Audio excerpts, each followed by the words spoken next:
Hi guys! Ito ang lulutuin ko ngayon, no? Ano siya, Baguio beans, tapos lagyan ko siya ng atay sa manok. Ano lang siya, igigisa, pero ang lasa nito masarap. Ito yung aking Baguio beans, naka-slice na siya ng paislanting. Tapos ito yung atay ng manok. Tapos may bawang, sibuyas, paminta, toyo, tsaka ito, chicken cubes. Ano lang siya, maliit lang para hindi siya maalat. Yan lang ang sangkap. Ang kunti lang ang sangkap nito pero masarap. Ito na guys, magluluto na ako. Ito yung kawali. Ayan o, may mantika na to eh. Yan.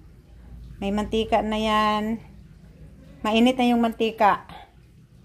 Ilagay ko na ang bawang.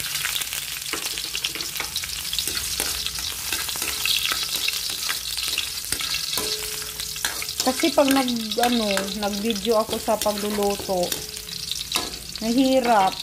Kasi wala akong stand eh. Yun, hinahawakan ko lang. Sunod ko ang sibuyas.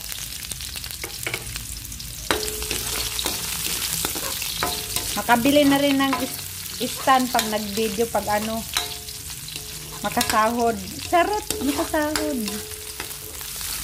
Wala pa nga eh, malayo pa eh. Yan. I-brown natin ang sibuyas at bawang para mabango.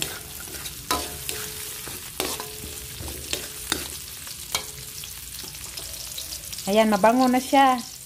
Ilagay ko na ang atay.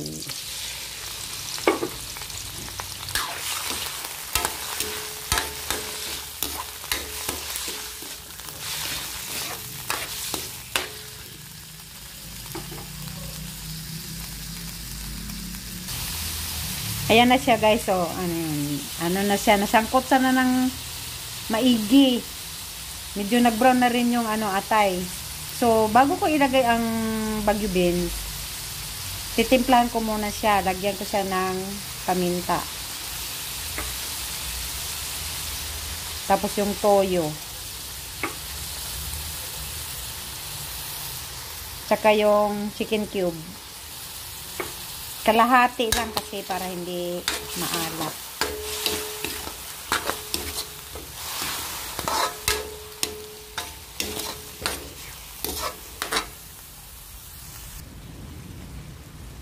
Ito na guys. Ayan o.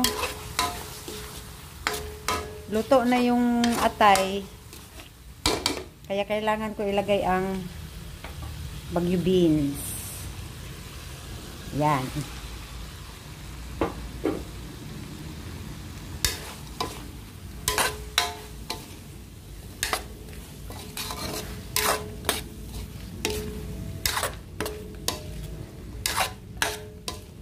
Hindi na to kailangan lagyan ng tubig.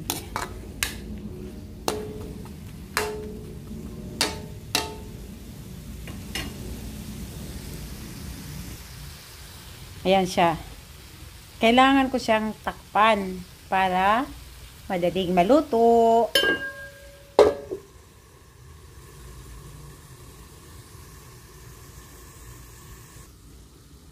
Ito na guys, baka luto na. Ayun na. Luto na siya. Ayan na.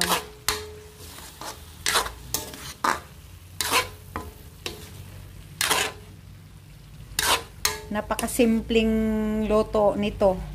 Napakasimple. Pero masarap talaga. Depende na yan kung paano ka magisa para masarap yung niluluto mo.